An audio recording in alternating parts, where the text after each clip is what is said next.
Rappelez-vous toujours que plus nous tournons les yeux vers le Seigneur et plus nous lui donnons toute la louange et toute la gloire, plus il se manifeste. Amen, car le Seigneur ne veut pas que qui que ce soit partage cette gloire. Amen, car ce n'est pas bon pour personne d'en prendre une part, vu que le monde est rempli d'autodéification, d'accord? Et vous savez quoi? Aucun n'est capable d'accomplir quoi que ce soit, pas même de faire disparaître un bouton. Amen. Ils contrôlent les gens, manipulent les gens et prétendent que c'est ça, la puissance. Ce n'est pas ça, la puissance. Quand vous avez la puissance pour servir, ça c'est la vraie puissance. Amen. La Bible le dit ainsi, Jésus, sachant qu'il venait du Père, qu'il retournait vers le Père, et puis qu'il savait que le Père avait remis toutes choses entre ses mains, il a pris un linge, il a pris une bassine d'eau, il s'est penché et a lavé les pieds des disciples. Jusqu'à ce moment-là, aucun d'eux ne voulait faire cette tâche qu'ils considéraient comme servile. Et selon la coutume de ce temps-là, c'était une région très poussiéreuse, surtout dans les régions de Galilée et de Juda, le territoire de Juda. Mais qu'un d'eux ne voulait laver les pieds des autres. Judas Iscariote disait, « Je suis trop occupé à compter l'argent que nous avons. » Thomas disait, « Je doute que ce soit mon tour. » Amen. Pierre disait, « Je suis le plus âgé. » Jean disait, « Je suis le plus jeune. » Mais Jésus savait que le Père avait tout remis entre ses mains, qu'il était venu de Dieu et qu'il retournait à Dieu. Ce qui veut dire que seuls ceux qui sont en confiance peuvent se baisser pour laver les pieds des autres. Puis-je entendre un bon amen? Voilà la clé de la puissance, de la vraie puissance. Amen. Je veux parler de la puissance de Dieu. Je veux parler de la sagesse de Dieu parce que lorsque nous abordons la vie, souvenez-vous que, quoi que la vie puisse nous présenter, qu'importe les circonstances, il y a deux manières de l'aborder. Le monde essaie aussi, à sa manière, de suivre cela. Soit nous avons la connaissance, et c'est pour cela que le monde est tellement content de l'IA, même si le mot artificiel est dedans, ce qui veut dire qu'il existe une intelligence véritable. Amen. Et je pense que nous l'avons trouvé, lui. Amen. Le monde croit en quelque chose de robotique. Rappelez-vous qu'une chose qui fonctionne avec une telle exactitude robotique, aussi précise soit-elle sur certains faits, cela peut être contesté parce que ce n'est précis qu'à la mesure de la personne qui l'a programmé. Quand j'ai consulté ChatGPT, avant même qu'il ne me réponde, il me dit « Recherche sur Google, recherche sur le web ». Il doit chercher ce qui se trouve là-dehors. Mais ce qui se trouve là-dehors n'est pas exact. Il va répondre en se basant là-dessus. Il n'y a qu'un seul qui dise « C'est moi qui suis le chemin, la vérité et la vie ». Ce n'est pas en écoutant des conjectures, des suppositions, que nous sommes rendus libres.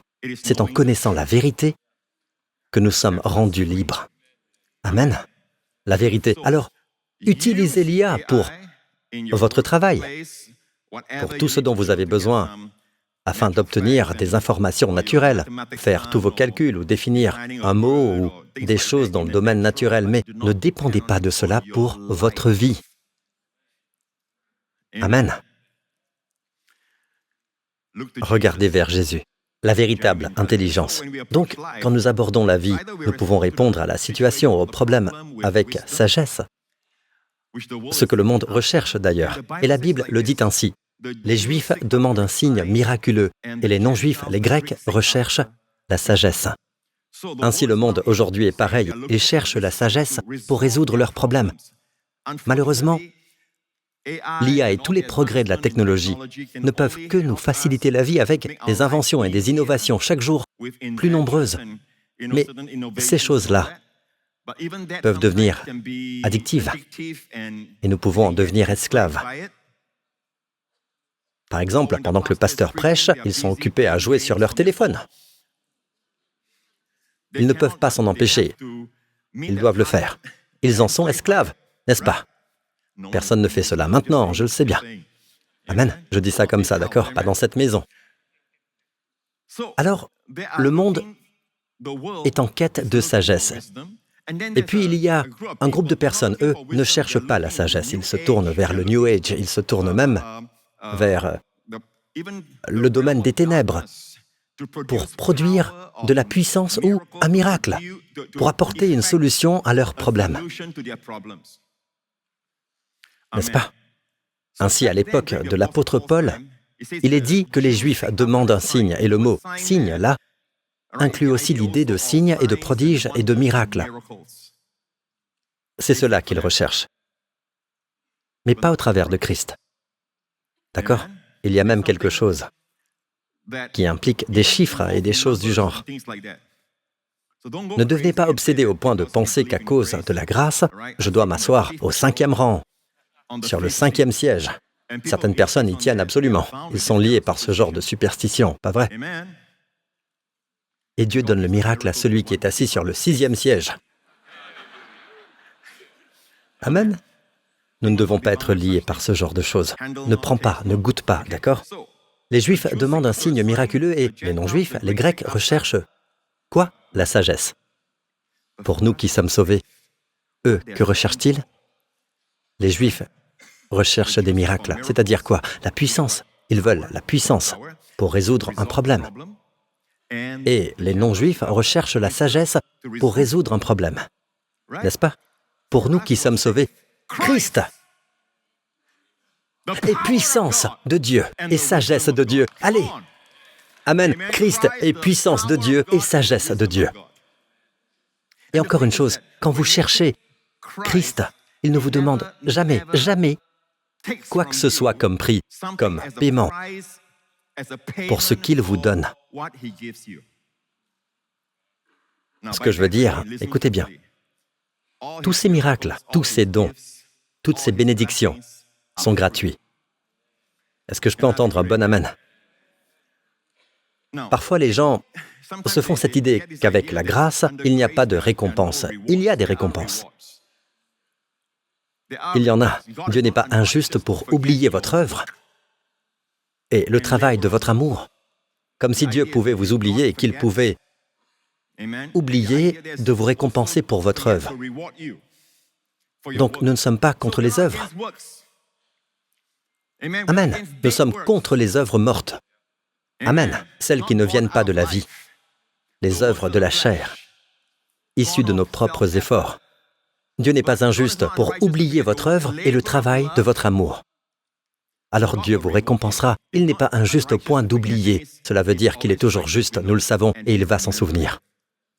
Si quelqu'un donne à boire, ne serait-ce qu'un verre d'eau froide, il ne perdra pas sa récompense. Dieu est donc tellement merveilleux qu'il vous donne un don pour faire quelque chose. Chacun a un don pour le servir, dans son rôle particulier.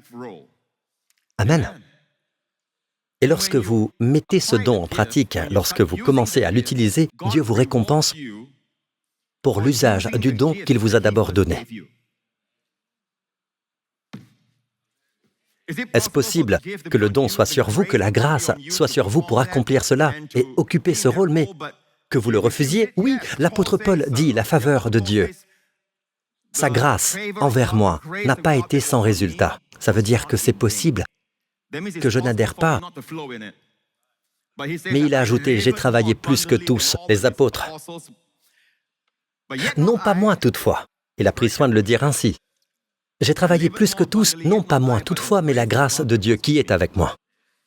Regardez, tous les musiciens ici, quand ils jouent de la musique, cela demande de la compétence, d'accord? Mais qu'est-ce qui leur a donné ce désir d'étudier cet instrument et d'y prendre un tel intérêt?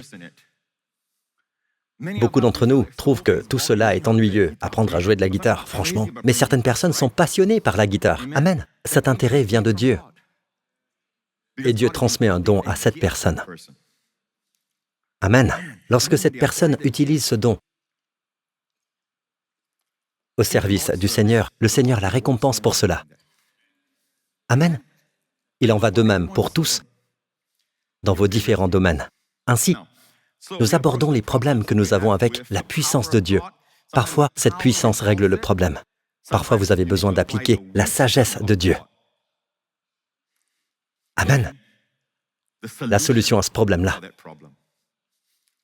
Amen. Dieu soit loué. En Christ, nous avons les deux. Je dis qu'en Christ, nous avons les deux. Alors nous regardons à Jésus. Et écoutez, le monde entier, d'accord? Laissez-moi vous dire ceci. Le monde entier se moque de Christ. Ils ne réalisent pas que Dieu prépare ce monde-là, que dans ce monde, tout ce qui arrive, en ce moment, la Bible l'a prophétisé, d'accord? La parole de Dieu a prophétisé il y a 2000 ans que tout se passerait autour d'un pays minuscule, au Moyen-Orient, d'accord? Et que le monde entier se focaliserait sur lui. Dans le livre de l'Apocalypse, en fait, il est dit que toute langue, toute nation verra quelque chose se passer dans un lieu précis, à Jérusalem. Ils verront 2 témoins avec une grande puissance.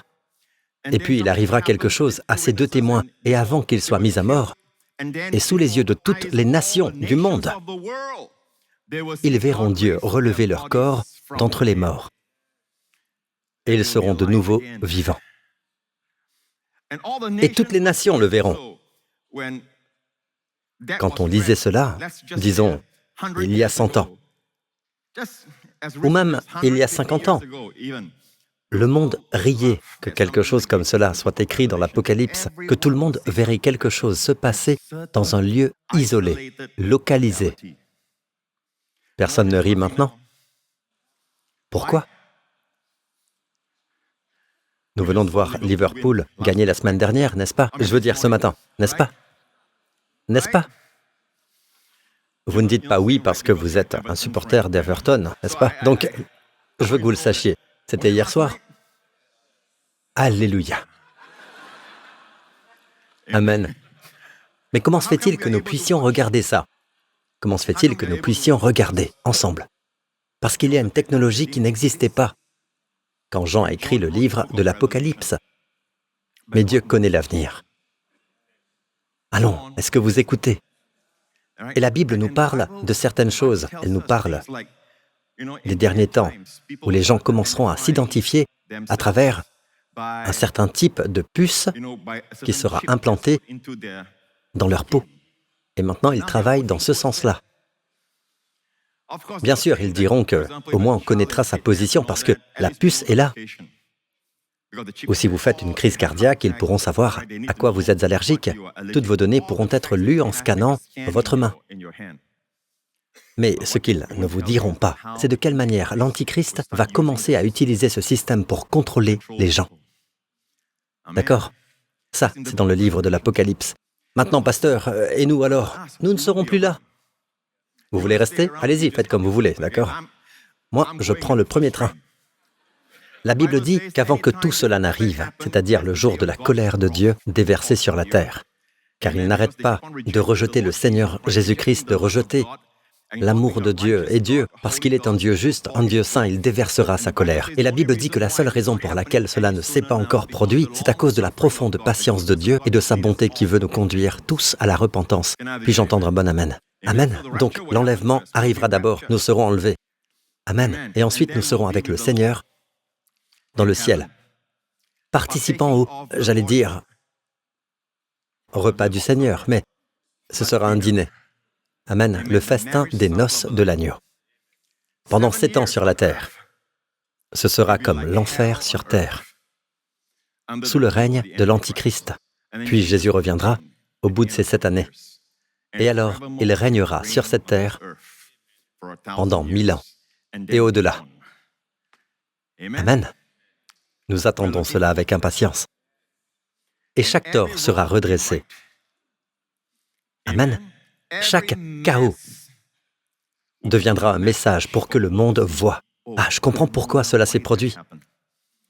Et Dieu orchestre tout en ce moment même pour la gloire de son Fils. Et je suis là pour vous dire que si vous découvrez ce secret, vous trouverez le chemin du cœur de Dieu. Dieu aime son Fils, le Seigneur Jésus-Christ.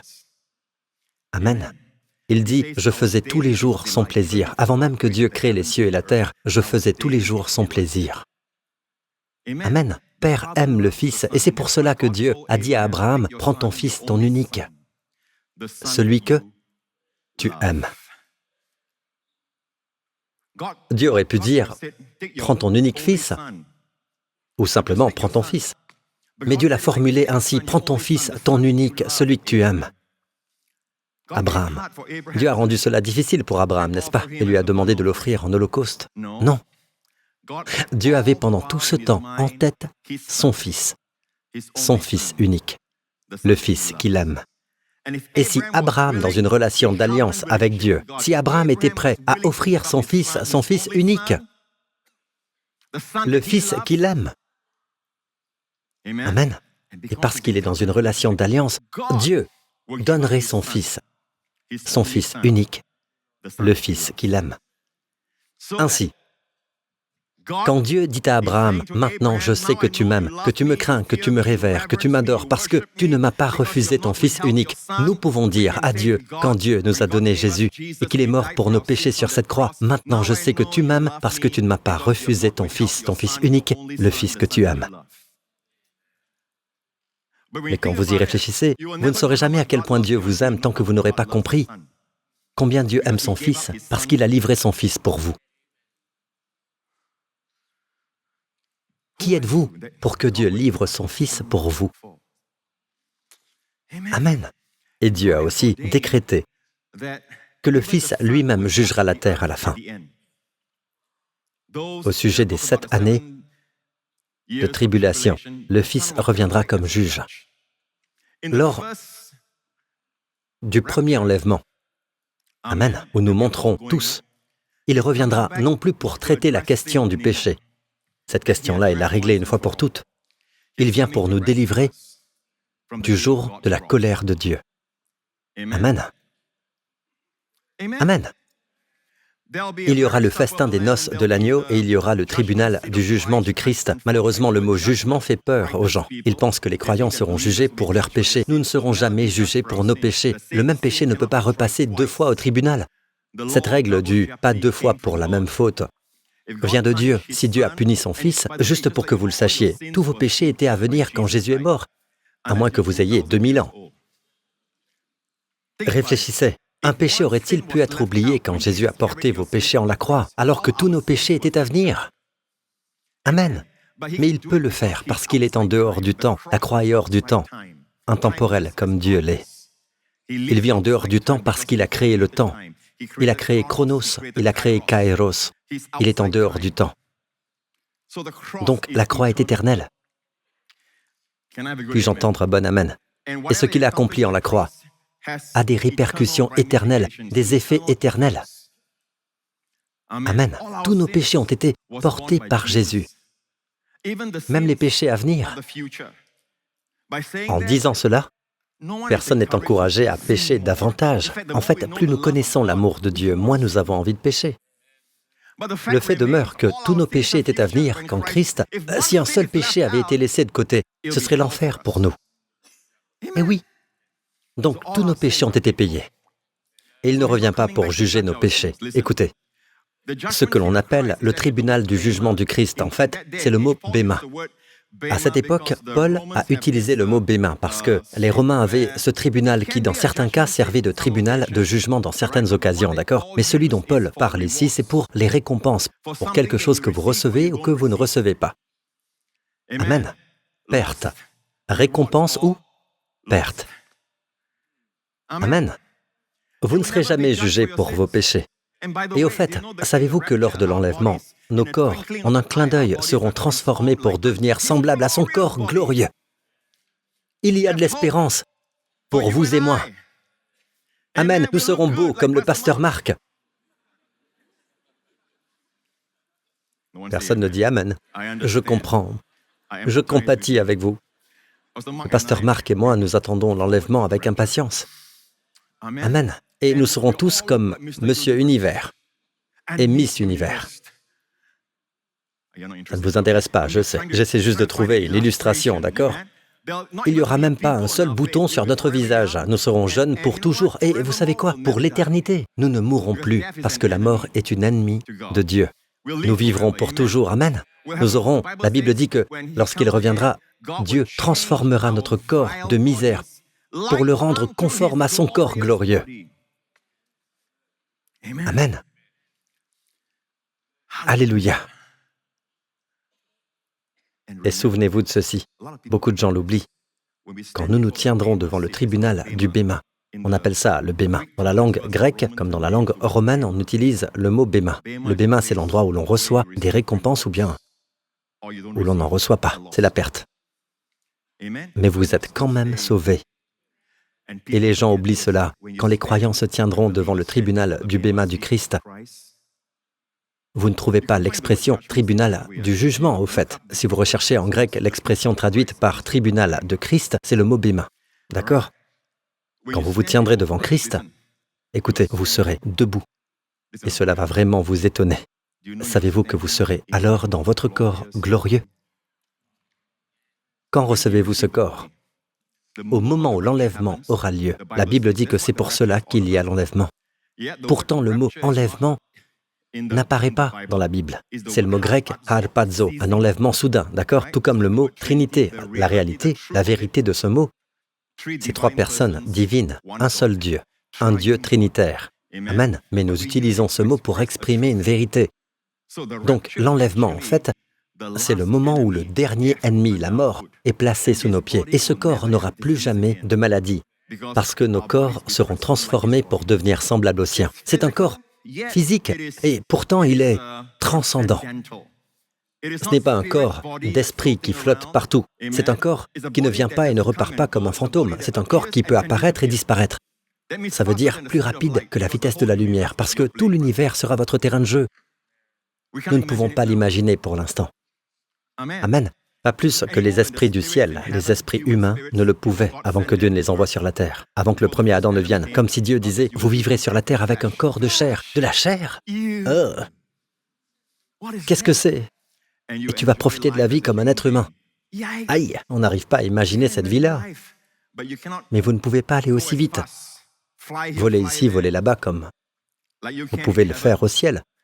Alors, nous nous attendons toujours au pire de la part de Dieu. C'est notre mode charnel, notre réglage par défaut. Alors que Dieu a toujours prévu pour nous le meilleur du meilleur. Est-ce que je peux entendre un bon amen? Vous devez imaginer un lieu où il n'y aurait plus du tout d'hôpitaux et plus de morts, plus de cimetières ou de choses du genre, pour l'éternité. Plus de maladies. Plus besoin de guérison, plus besoin de médicaments. La jeunesse éternelle. Souriez à votre voisin et dites-lui de l'espérance pour toi, jeune pour toujours, fort pour toujours dans ce corps glorieux de résurrection. Puis-je entendre un bon amen? Donc nous sommes debout devant Jésus. Encore une fois, beaucoup de gens oublient cela.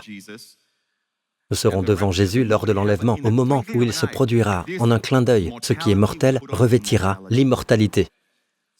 Donc l'enlèvement aura lieu quand Jésus nous appellera d'une voix forte, ou plutôt la transformation aura lieu quand Jésus nous appellera tous en nous disant « Monte ici ». D'accord? Aussitôt nos corps seront transformés.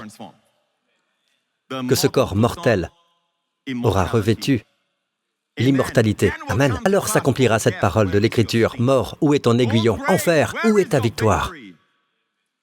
Amen. Mais que Dieu soit remercié, lui qui nous donne la victoire par notre Seigneur Jésus-Christ. L'aiguillon de la mort, c'est le péché. Et ce qui donne sa puissance au péché, c'est la loi. Mais il nous donne la victoire sur l'un comme sur l'autre. Amen.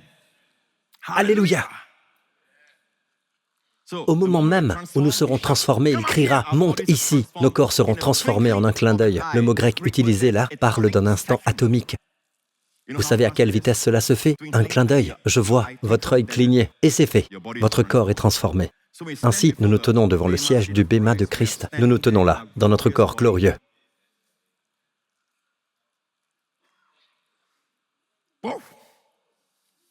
Amen. Et je vous le dis, je ne me tiendrai pas là pour être jugé par lui.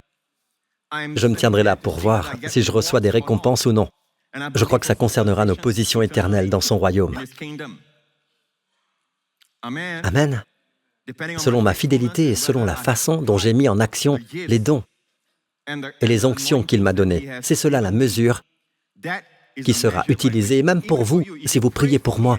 Tout ce que Dieu vous demande, c'est d'avoir ce désir de prier pour moi et de prier pour les pasteurs de l'Église. Pour ça, vous recevrez aussi votre récompense. Amen. Et vous recevrez aussi la récompense liée à votre propre appel. Amen. Pendant que je me tiendrai devant Jésus, quand je serai devant lui, mon seul plaidoyer en matière de justice sera « Seigneur Jésus, tu es ma justice ». Tout comme sur la terre, nous continuerons à l'avoir comme justice. Vous pensez qu'il va juger sa propre justice? Non. Comprenez bien, si quelqu'un vous donne l'impression que nous nous tenons devant Dieu pour être jugés pour nos péchés, c'est une idée erronée qui vient tout droit du fond de l'enfer, faite pour effrayer les croyants. D'accord? Puis-je entendre un bon amen? À la fin des 7 années, il y aura un autre jugement. Je dis un autre jugement. Je ne devrais pas utiliser le mot jugement, mais il s'agit bien d'un jugement à la fin de ces 7 années. On l'appelle le jugement du grand trône blanc. D'accord? Là, il y aura des gens de toutes sortes. Ils seront tous ressuscités d'entre les morts, pas comme Jésus a été ressuscité, mais comme Lazare a été ressuscité d'entre les morts, naturellement, pour se tenir devant Dieu et être jugé. Et le livre de vie sera ouvert. D'accord?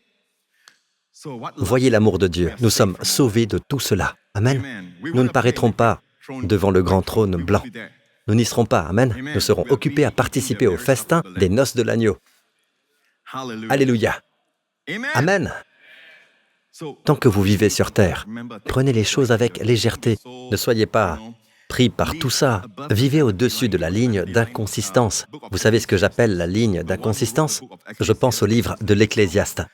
Celui qui a écrit le livre de l'Ecclésiaste. Il s'appelle, vous le savez, Salomon, l'auteur du Cantique des Cantiques, mais aussi du livre de l'Ecclésiaste. Eh bien, cet homme a dit que tout ce qu'il désirait, il avait le pouvoir de le réaliser. Il avait le pouvoir de faire aboutir ce désir. Il était probablement le roi le plus riche qui ait jamais vécu. Si vous convertissez sa richesse dans la monnaie d'aujourd'hui, c'est peut-être des billions. Je n'ai pas calculé, mais je sais qu'un jour, quelqu'un a dit que c'était dans ces eaux-là. Si vous convertissez la richesse que Salomon possédait, donc Salomon a de l'argent, il a tout. Il a le pouvoir, amen. Toutes les nations du monde l'honoraient, le respectaient. Beaucoup venaient pour écouter sa sagesse.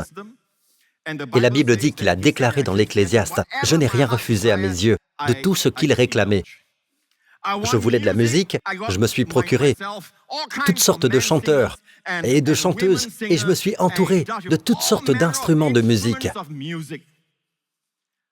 Combien savent que, sous la ligne de l'inconsistance, quand Salomon ouvre le livre de l'Ecclésiaste en disant « Comble de l'inconsistance, tout n'est que fumée sous le soleil ». Il ne cesse de répéter cette expression « sous le soleil, sous le soleil, sous le soleil ». Qu'est-ce que cela veut dire?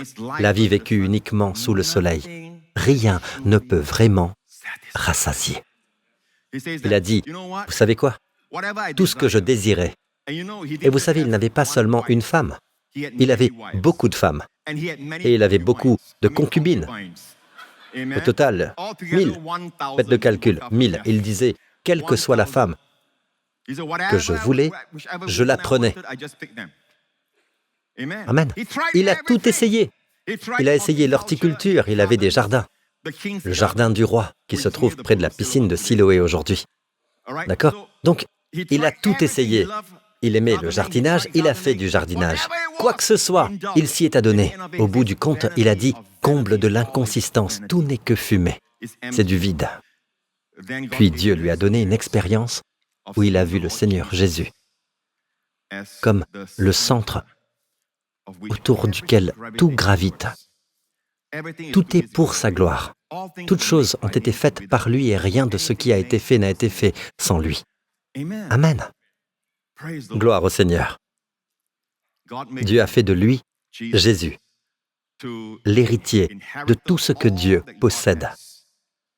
Amen. Et par lui, tout ce qui est sur la terre a été créé, ainsi que les cieux. Amen. Il est au-dessus du soleil. Ensuite, il a écrit le Cantique des Cantiques, où tout se situe au-dessus du soleil.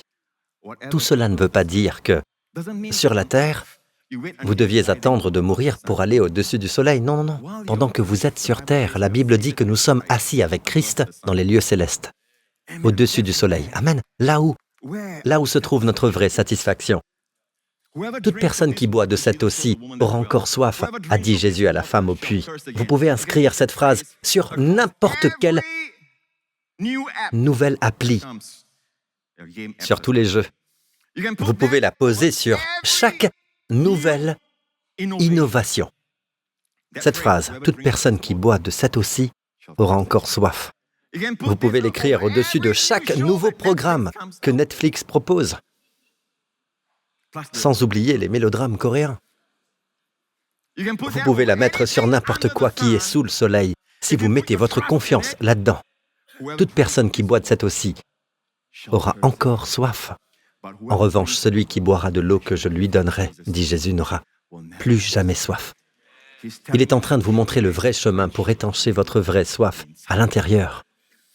Chaque fois que je viens à lui, je vous le dis, je viens toucher au plus profond de moi, là où j'ai besoin d'être rassasié, où ma soif a besoin d'être étanchée. Vous n'avez pas soif parfois? Peut-être que vous pensez que c'est la nourriture. Vous allez au frigo, vous l'ouvrez pour voir ce que vous pourriez manger. Vous mangez quelque chose et puis ça ne vous rassasie pas. Vous refermez le frigo et puis vous tournez en rond et vous vous dites que vous avez peut-être besoin de vous détendre. Vous faites un peu d'exercice, ça ne vous rassasie pas. Vous ne savez plus quoi dire. Alors, vous regardez quelques épisodes sur Netflix, ici et là, d'accord? Au bout de 2 heures, vous vous levez, vous avez les yeux qui brûlent et ça ne vous rassasie pas. Vous essayez toutes sortes de choses et ça ne vous rassasie pas. Vous êtes déjà passé par là? Vous savez de quoi vous avez vraiment besoin? De nourriture spirituelle. Amen. Dieu a décrété que l'homme ne vivra pas de pain seulement, mais de toute parole qui sort de la bouche de Dieu. Amen. Vous êtes toujours avec moi jusque-là?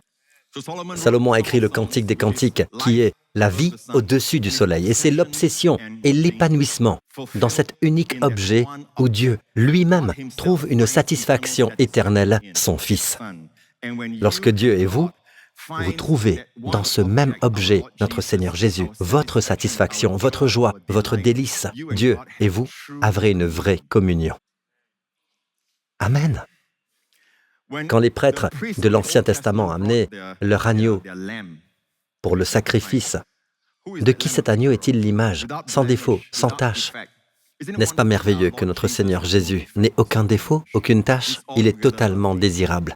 Tout ce que vous désirez, tout ce que votre cœur recherche, tout ce que vous admirez chez votre conjoint, tout ce que vous appréciez chez vos enfants, toutes ces petites choses.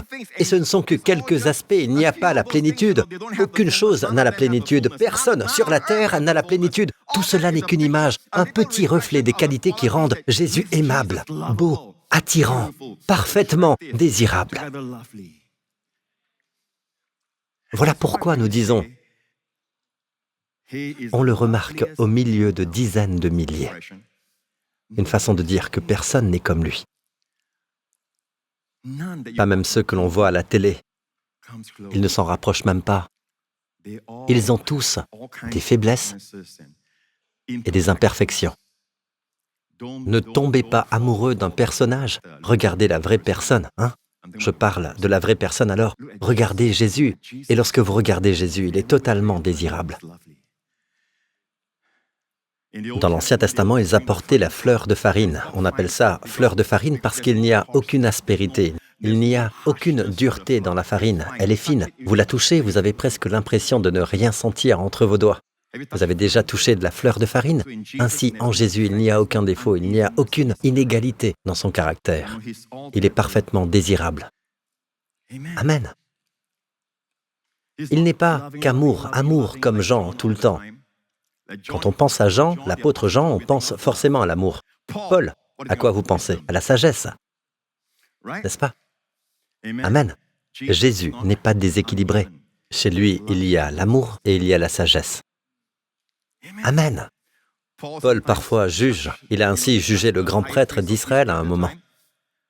Une fois, il allait être frappé par l'un des serviteurs du grand prêtre. Et alors il a crié au grand prêtre, « C'est toi que Dieu va frapper, muraille blanchie !» Et quelqu'un lui a dit, « Tu ne sais pas que tu parles au grand prêtre ?» Il a répondu, « Ah, pardon, je ne savais pas que c'était le grand prêtre. » La Bible dit, « Tu ne parleras pas mal du chef de ton peuple. » Je suis désolé. Il a dû revenir sur ses paroles. Il y en a un qui n'a jamais eu besoin de faire ça quand il était sur terre. Il n'a jamais eu besoin de s'excuser, ni de faire un pas en arrière pour revenir sur ses actes. Tout ce qu'il a fait est parfait. Il est parfaitement désirable. Dieu l'aime plus que toute autre chose. Quand nous apportons Jésus à Dieu, notre adoration n'est qu'un rappel de Jésus à Dieu. Beaucoup d'entre nous, nous prions. Notre prière est presque toujours basée sur nos besoins. Vous savez, Seigneur, pourvois mes besoins toujours. Vous voyez ce que je veux dire? C'est bien, c'est correct. Mais je pense qu'il arrive un moment où il faut sortir de cette attitude qui peut être très déprimante aussi, vous savez. Et si vous essayez cette nouvelle technique, approchez Dieu et dites-lui combien son Fils est précieux à ses yeux. Père Céleste, combien tu aimes ton Fils. Et tu l'as livré pour nous tous. Père, je te remercie parce qu'il est l'étoile brillante du matin. Il illumine toutes les ténèbres. Seigneur, je te remercie parce qu'il est le premier et le dernier. Il a créé toutes choses et toutes choses existent par lui et pour lui. Seigneur, je te remercie. Il est le vrai pain de vie. Il est ma pleine satisfaction. Et combien tu prends plaisir en lui, Père. Quand vous faites cela, quelque chose au plus profond de vous est nourri. C'est ce que faisaient les Israélites quand ils amenaient leur agneau à Dieu, vous savez. C'est une image de Jésus sans défaut et sans tache. Et Dieu ne regarde pas celui qui l'offre, Dieu regarde son offrande, l'agneau, pour voir combien il est bon. Ce n'est pas la qualité de celui qui l'offre qui compte. Il est évident qu'il a péché, c'est pour cela qu'il a amené l'agneau. Dieu regarde l'agneau pour voir s'il a le moindre défaut, afin que cela lui rappelle son Fils. Chaque fois que vous adorez, Jésus doit être dans votre chant. Jésus doit être dans vos paroles. Dans votre prédication, Jésus doit être présent. Quand vous partagez l'Évangile, ne cherchez pas à adopter une approche édulcorée. Présentez Jésus à la personne. Amen. Ne soyez pas du genre, surtout ne prononçons pas le nom de Jésus et tout ça. Sa maladie est tellement grave. Et vous lui donnez juste une petite pilule, une seule dose. C'est ce que vous êtes en train de faire avec quelqu'un qui est malade. Non, donnez-lui la vraie dose. Donnez-lui Jésus.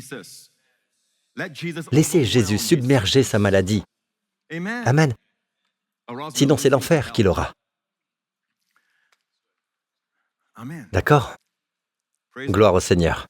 L'autre jour, je parlais avec un pasteur qui me posait des questions. C'était dans le cadre d'une interview pour une émission. Alors, je lui ai dit ceci. J'ai dit, « Tu sais, quand nous prêchons », et lui m'a demandé, « Comment tu prêches sur ce genre de sujet ?» Il m'a dit, « Même sur le mariage ?» J'ai répondu, « On prêche. » « Tu parles de Jésus ?» Il a dit. Je lui ai répondu, « Oui. » J'aime Jésus, mais surtout, lui m'a aimé le premier, mon ami. Amen. Paul vivait comme cela.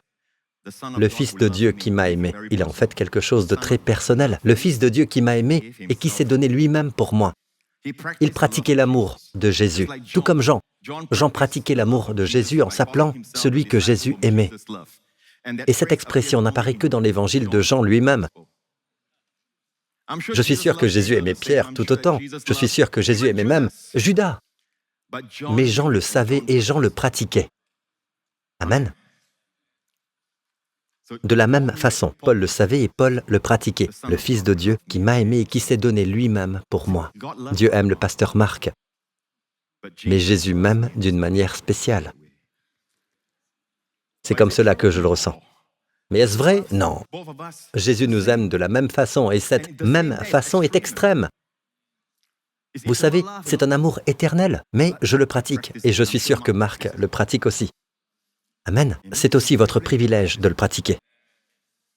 Alors il m'a posé cette question, comment tu fais pour mettre Jésus dans chaque message? C'est un peu comme, vous savez, il y a eu un autre gars, je reviendrai à celui-là tout à l'heure. Un autre m'a dit, tu n'arrêtes pas de parler de « regarder à Jésus ». Regardez à Jésus. Je fais quoi? J'en fais un portrait?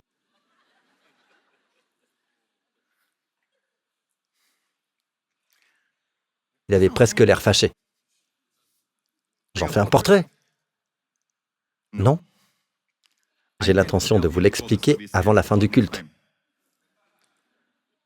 Sinon, une prochaine fois. Beaucoup d'entre vous le font déjà, même si vous n'en êtes pas conscient. Concernant le mariage, voilà ce que j'ai dit. Par exemple, vous enseignez sur le mariage, n'est-ce pas? Oui, nous donnons des éléments assez pratiques. Dans le cadre d'un mariage, Marie, aime ta femme. Ce n'est pas dit comme ça. Mais si, c'est ce qui est dit. Comment ça, ce n'est pas dit comme ça? Je lui ai dit, ce n'est pas dit comme ça. C'est ce qui est dit. Je lui ai répondu, ce n'est pas dit comme ça. Tout ça, c'était en direct dans son émission télé, hein? Hey, qu'est-ce que tu veux dire? Ce qui est dit, c'est « Marie, aimez votre femme comme Christ a aimé l'Église ». Vous voyez où se porte l'attention? Si je fixe mes yeux sur combien Christ aime l'Église, lui qui s'est donné pour moi, je n'ai plus à me tracasser d'aimer ma femme. Ce serait une réponse naturelle. C'est le véritable amour, l'agapé. Femme, soumettez-vous à votre mari. Non, la Bible ne le dit pas comme ça. Elle dit « Soumettez-vous à votre mari comme au Seigneur ». Vous voyez Jésus? Vous voyez Jésus. Vous ne vous arrêtez pas sur les faiblesses de l'homme, car vous voyez Jésus, et vous le faites pour Jésus, et en sachant que vous recevrez du Seigneur une récompense. Amen. L'une de ces récompenses ressemble à ceci pour la femme chrétienne. Sarah qui a obéi à Abraham en l'appelant son Seigneur. Une fois, j'ai demandé à Wendy, « Tu peux m'appeler Seigneur ?» Alors, ce n'est pas Seigneur au sens Adonai et Yahvé, d'accord? Là, on parle d'un terme humain. Comme Sarah appelait son mari, vous savez comment elle appelait son mari Seigneur? À l'intérieur d'elle-même. Je me suis dit qu'une fois au moins, durant notre mariage, j'allais demander ça. Au début, elle ne voulait pas. Finalement, elle a dit « Seigneur, Seigneur, Seigneur, Seigneur », juste pour me faire plaisir, je pense. Donc, au moins une fois, je l'ai entendu le dire, vous voyez? Mais en réalité, si vous étudiez ce récit, c'est lors de la visite des deux anges et du Seigneur. Vous vous souvenez? Il lui annonçait qu'ils auraient un enfant à la même époque l'année suivante. Elle rit en elle-même en se disant « Maintenant que je suis usée, aurais-je encore des désirs ?» Mon Seigneur aussi est vieux, pas vrai? Montrez-leur ce passage. Elle rit en elle-même en se disant « Maintenant que je suis usée », elle avait environ 90 ans à ce moment-là. « Aurais-je encore des désirs? Mon Seigneur aussi est vieux. » Elle a ri, et c'est pourquoi ils ont appelé le garçon Isaac, ce qui signifie « rire ». Le chapitre 11, verset 11 de l'Épître aux Hébreux dit que c'est par la foi que Sarah elle-même a été rendue capable d'avoir une descendance et qu'elle a enfanté alors qu'elle avait déjà passé la ménopause. C'est ce que cela signifie pour nous aujourd'hui, malgré son âge avancé, 90 ans. Mais elle a enfanté, et il s'est passé quelque chose dans son corps parce qu'elle a cru à la fidélité de celui qui avait fait la promesse. Il s'est passé quelque chose en elle au point qu'à 90 ans, un roi qui avait un harem rempli de femmes l'a voulu pour lui, dans ce dunamis, cette puissance explosive qu'elle a reçue par la foi. Cela a transformé son corps et l'a rajeuni. Regardons le chapitre 3 de la première épître de Pierre, où il est dit « Sarah, qui a obéi à Abraham en l'appelant son Seigneur. » Vous êtes devenus ses filles. Les femmes chrétiennes sont appelées uniquement filles de Sarah, pas filles d'Anne, seulement filles de Sarah. Et il y a des années, très longtemps, j'ai demandé au Seigneur « Pourquoi fille de Sarah et pas fille de Ruth ou de n'importe quelle autre ?» Et le Seigneur m'a dit « Parce que je veux que toutes mes femmes sachent ceci. Sarah est la seule femme dont la jeunesse a été renouvelée dans sa vieillesse, afin qu'elle puisse croire en cela. » Amen. Mettez Jésus là-dedans, dans votre mariage. Laissez-le occuper la place centrale dans votre mariage. Tout bon mariage a besoin d'un troisième partenaire. Son nom, c'est Jésus. Amen. Bon, n'allez pas demander à votre femme de vous appeler Seigneur, hein? Vous voyez, elle l'a dit en elle-même, alors montrez-leur de nouveau le verset. Elle rit en elle-même. Maintenant que je suis usée, et aurais-je encore des désirs? Mon Seigneur aussi est vieux. Vous voyez la nuance. Au fait, il y a ici un principe que vous pouvez apprendre. Beaucoup de gens essaient d'atteindre un objectif, que ce soit, comme pour Sarah, le désir d'avoir un enfant. Toutes ces années, elle n'a jamais eu d'enfant avec Abraham. Elle était stérile. Même quand elle était jeune, elle était stérile. Maintenant, âgée, elle était doublement stérile. Donc, elle veut un enfant, n'est-ce pas? Quoi que vous désiriez recevoir du Seigneur, remarquez son attitude et pourquoi elle a reçu la force. Le mot « capable » ici, c'est « dunamis », une puissance explosive. Observez bien son attitude, elle n'a pas dit « Aurais-je un enfant? Maintenant que je suis vieille, aurais-je un enfant ?» Elle n'a pas dit cela, elle a dit « Aurais-je encore des désirs ?» Si vous êtes occupé à prendre plaisir dans le Seigneur Jésus-Christ, sans même vous en rendre compte, votre miracle arrivera. Amen. Tout à coup, vous le réalisez. Profitez du voyage avec le Seigneur, marchez avec le Seigneur. Amen. Marchez avec le Seigneur. Parlez au Seigneur. Prenez plaisir en lui, ne cherchez pas à produire le résultat, oubliez le résultat. Réjouissez-vous en lui. Et laissez-moi simplement terminer en vous disant très vite comment regarder vers le Seigneur, d'accord? Au lieu de fixer un portrait. Chapitre 3 de l'Épître aux Corinthiens, regardons le dernier verset. Nous tous qui, sans voile sur le visage, contemplons comme dans un miroir la gloire du Seigneur, nous sommes transformés à son image de gloire en gloire par l'Esprit du Seigneur. La parole de Dieu se compare elle-même. La Bible, la parole de Dieu est comme un miroir. Pourquoi je parle de la Bible et de la parole alors que vous ne le voyez pas écrit explicitement ici? Car si vous considérez le contexte, il est dit qu'aujourd'hui, quand Moïse est lu, c'est-à-dire Genèse, Exode, Lévitique, Nombre, Deutéronome, les 5 premiers livres, cela renvoie à la Bible. La Bible qu'ils avaient alors, principalement le Pentateuque, ou la Torah pour les Juifs. Quand cette Bible est lue, il y a un voile sur leur visage. De la même manière, ici, il parle de nous tous, le visage dévoilé. Et ce voile-là, c'est la loi, d'accord? Tout le chapitre parle de cela. Vous pourrez lire tout le chapitre chez vous. Donc, il est question de lire l'Ancien Testament, où il y a un voile sur le visage. Ils ne voient pas. Ils lisent l'histoire d'Abraham, offrant Isaac, et certains prédicateurs aujourd'hui croient encore que nous devons sacrifier notre Isaac. C'est quoi votre Isaac? Est-ce Netflix? Quel est votre Isaac? Est-ce votre enfant? Abandonne ton Isaac. Mes amis, écoutez, tout cela, d'abord et avant tout, oui, on peut en tirer une application secondaire, d'une certaine façon, mais l'idée principale, c'est de voir Jésus. Amen. Dans la chaîne de montagnes où Isaac a été offert, le sommet le plus élevé, c'est le mont du Calvaire, à Jérusalem. C'est pour ça qu'Abraham a vu Jésus. Et Jésus a dit plus tard, Abraham a été rempli de joie à la pensée de voir mon jour. Vous savez qui est le plus grand? Il n'a pas dit, moi, j'ai été heureux de voir Abraham. Non, c'est lui le plus grand. C'est Abraham qui a été rempli de joie à la pensée de voir mon jour. Quand est-ce que cela s'est passé? Je crois que c'était sur la montagne. Et c'est pour ça qu'Abraham a appelé cette montagne Yahvé-Jiré. Autrement dit, le Seigneur voit et pourvoit. Amen. Donc, ce que nous regardons, c'est la parole de Dieu. Le miroir est une image du Seigneur. Quand vous regardez un miroir, qui voyez-vous en réalité? Vous n'avez pas à être aussi méfiant, vous savez, ce n'est pas une question piège, c'est juste du bon sens. Alors, il vous est déjà arrivé de vous regarder dans un miroir et de faire « Oh !» puis de réaliser que c'est vous, n'est-ce pas? N'est-ce pas? Lawrence, tu as déjà vécu ça, mon frère? Puis tu réalises que ce n'est que toi, n'est-ce pas? C'est juste vous, hein? Oui, en pleine nuit. Oui, surtout en pleine nuit, où vous regardez le miroir et vous faites « Yo, ah, t'es beau gosse, hein ?» Regarde-moi ça. Je sais que le pasteur Marc le fait. Je sais ce que fait le pasteur Marc, hein. Bon. Tout ça pour vous dire que vous vous voyez. Voilà, je parle clairement. Quand vous regardez dans un miroir, qui est-ce que vous voyez? Vous vous voyez vous-même, n'est-ce pas? N'ai-je pas raison? Mais quand vous regardez le miroir de la parole de Dieu, c'est différent. S'il vous plaît, ne voyez pas ce que vous devez faire, ce que vous devez appliquer. Vous. Non, ce n'est pas à propos de vous, c'est à propos de Jésus. C'est à propos de Jésus. L'histoire de Joseph parle de Jésus. Rejeté par ses frères, aimé par son père, il est devenu le pain de vie pour le monde. L'histoire de Ruth parle de Jésus. Boaz, le parent rédempteur. Amen, qui l'a racheté. Alléluia, tout parle de Jésus. David est une image de Jésus, rejeté par Israël pendant très très longtemps. Ceux qui l'ont suivi dans son rejet, c'est nous tous aujourd'hui, les croyants d'aujourd'hui. Amen, qui souffrent de son rejet. Mais souvenez-vous de ceci, quand il viendra s'asseoir sur son trône, nous tous, nous partagerons cela avec lui. Tout tourne autour de Jésus.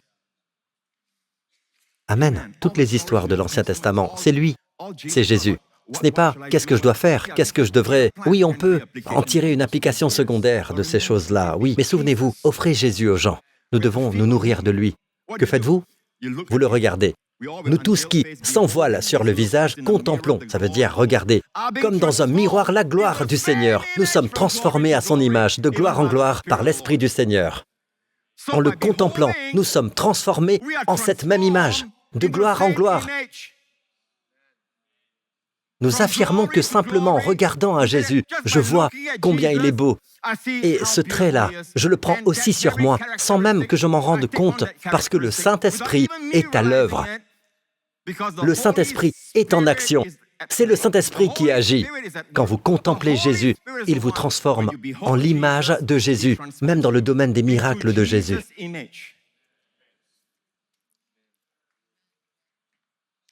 Je continue à le contempler accomplissant des miracles. Sans m'en rendre compte, un jour, je me mets à prier pour les malades. Je commence à voir des résultats rien qu'en regardant Jésus. Et vous devenez comme Jésus. Vous devenez semblable à qui il est, à ce qu'il est. Amen. Un jour, il y avait un homme sur un bateau. Nous savons que les gens qui sont sur un bateau doivent y rester. Ils ne sont pas censés sortir marcher sur l'eau. Personne ne peut marcher sur l'eau, sauf une seule personne. Jésus dépasse les lois naturelles et il a marché sur l'eau. Amen. Il marchait, il passait tout près. Il a failli dépasser les disciples et il marchait avec une aisance totale. Amen. Amen. Alléluia. Et là, ils se sont écriés, « C'est un fantôme !» Jésus leur dit, « N'ayez pas peur. » Or, dans le texte original, il a dit, « Je suis ». Ce n'est pas « c'est moi ». En grec, c'est bien « je suis ». C'est un titre divin.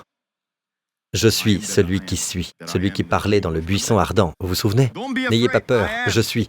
Pierre lui répondit, « Seigneur, si c'est toi, ordonne-moi d'aller vers toi, sur l'eau. » Jésus lui dit, « Viens. » Combien d'entre vous le savent? Toute la puissance contenue dans ce seul mot. S'il n'avait pas dit, « Viens, ne sors pas du bateau, hein. N'essayez pas de sortir du bateau. » Jésus lui dit, « Viens. » Et la Bible dit que Pierre sortit de la barque et marcha sur l'eau pour aller vers Jésus. Puis la Bible dit qu'il vit que le vent était fort. Qu'est-ce que cela signifie? Pendant tout ce temps, il regardait quelqu'un. Qui regardait-il? Jésus. Dans quel état était Jésus? Il était au-dessus de la tempête, au-dessus des problèmes et des défis de la vie qui s'abattaient sur eux à ce moment-là. Il était au-dessus de tout cela. Tant que les yeux de Pierre restaient fixés sur Jésus dans cet état-là, il devenait semblable à lui dans cette condition.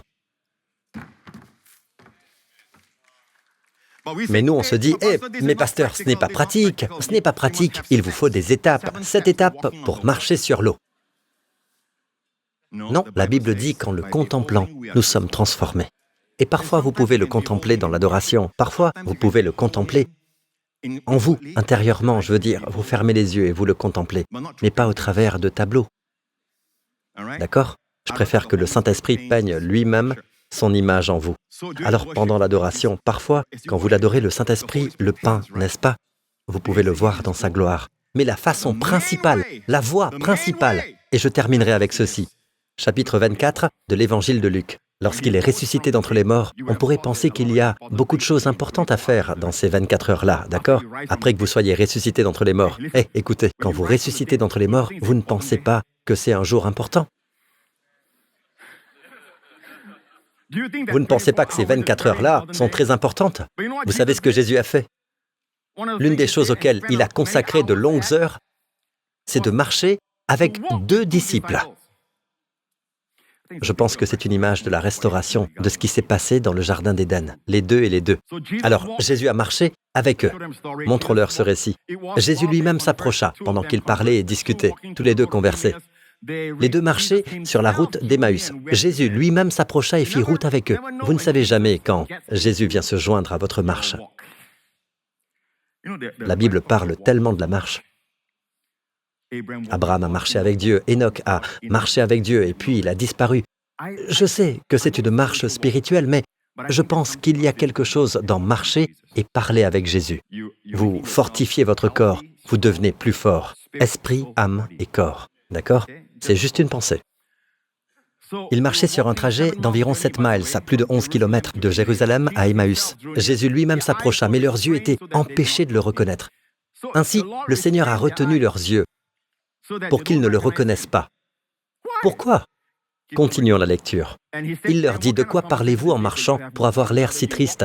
L'un d'eux Un dénommé Cléopas lui répondit, « Es-tu le seul en séjour à Jérusalem qui ne sache pas ce qui est arrivé ces jours-ci » Quoi, leur dit-il?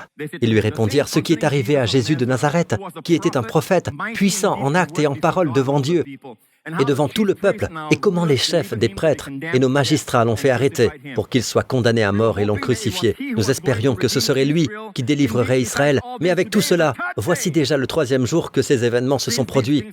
Il est vrai que quelques femmes de notre groupe nous ont beaucoup étonnés. Elles se sont rendues de grand matin au tombeau. Souvenez-vous de ce matin-là où il est ressuscité d'entre les morts. Les femmes ont été les premières à le voir. Mesdames, il vous a donné tout l'honneur.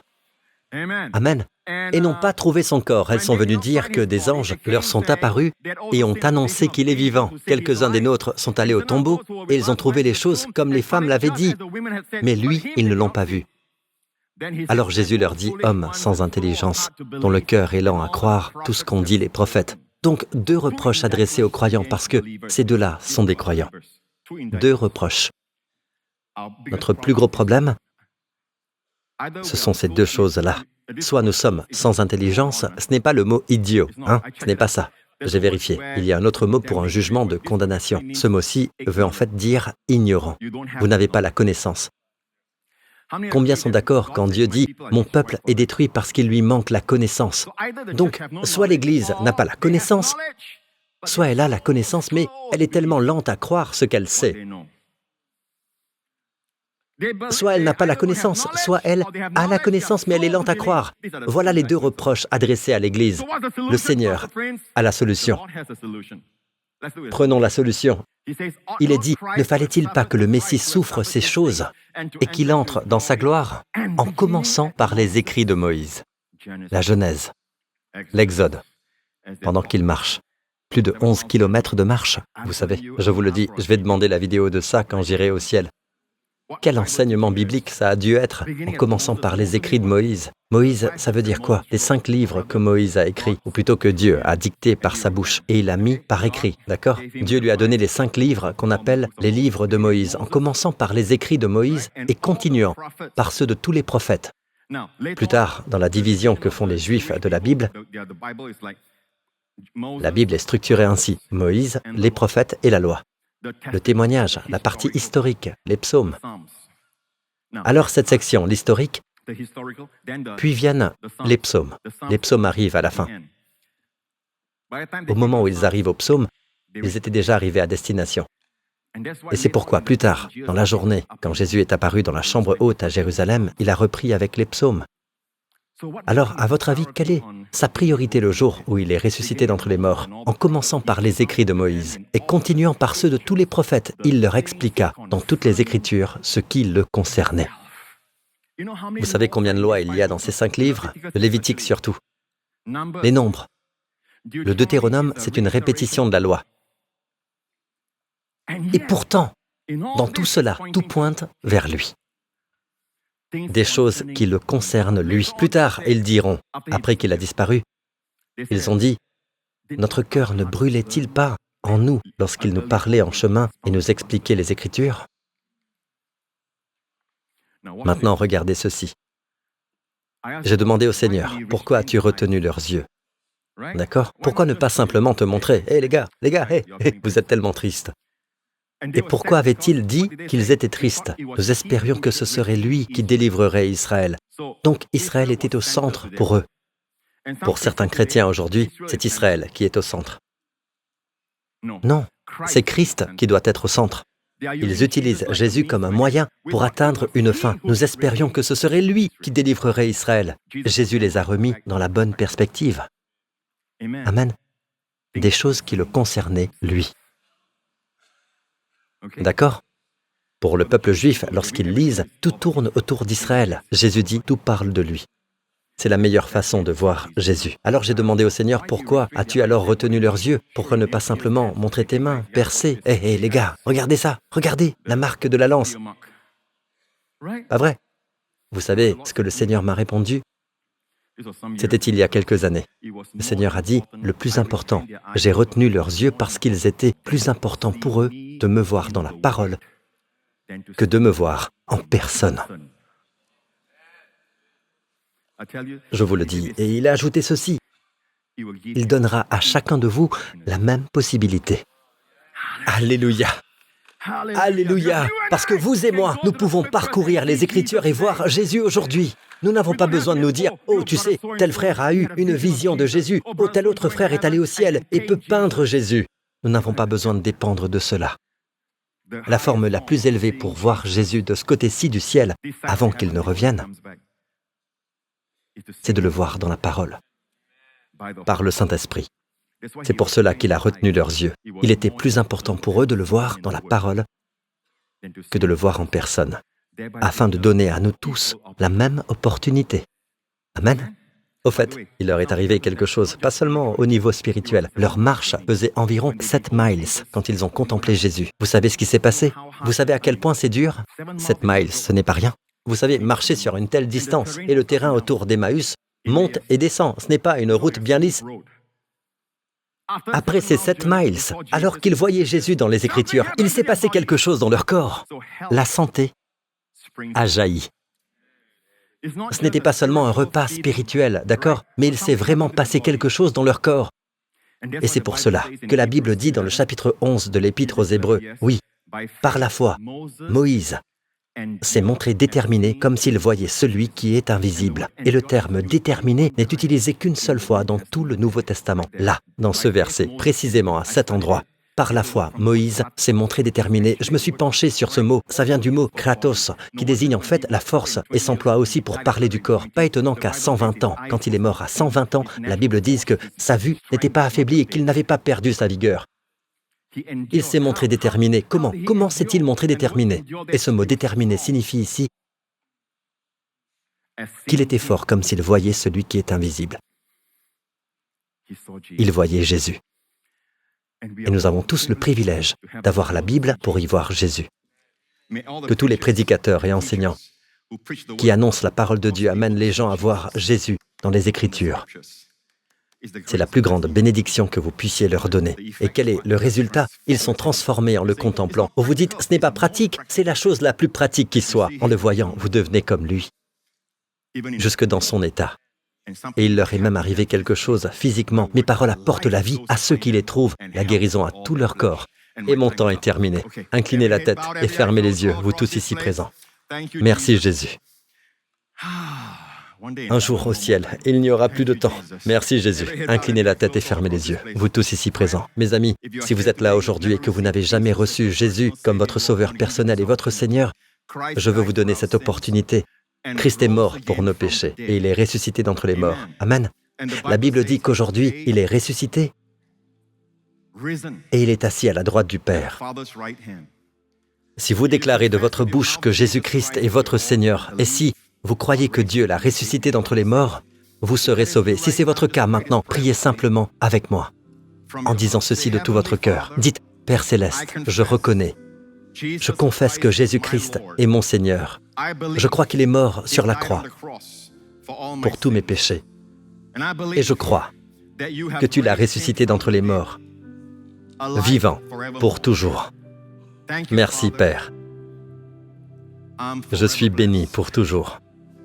Et la vie éternelle est maintenant en moi. Au nom de Jésus. Et le peuple de Dieu dit, mettez-vous debout. Louez le Seigneur. Levez vos mains vers le Seigneur. Merci, Seigneur Jésus. Amen. Voyez désormais le Seigneur Jésus. Et ne me regardez pas, levez la main, voyez-le, Amen, levant ses mains sur vous pour vous bénir. Cette semaine qui vient, que le Seigneur vous bénisse, vous et vos familles, avec les bénédictions d'Abraham et les bénédictions de Deutéronome 28. Que le Seigneur vous bénisse et vous garde, qu'il vous préserve et vous protège, vous et vos bien-aimés, tout au long de cette semaine, de tout mal et de tout danger, et de toute la puissance du malin. Que le Seigneur fasse rayonner son visage sur vous et qu'il vous fasse grâce, que vous trouviez la faveur de Dieu partout où vous irez. Que le Seigneur tourne vers vous son regard et qu'il vous accorde à vous et aux vôtres son shalom, son bien-être, sa plénitude et sa paix. Au nom du Seigneur Jésus-Christ. Dieu vous bénisse. À très bientôt.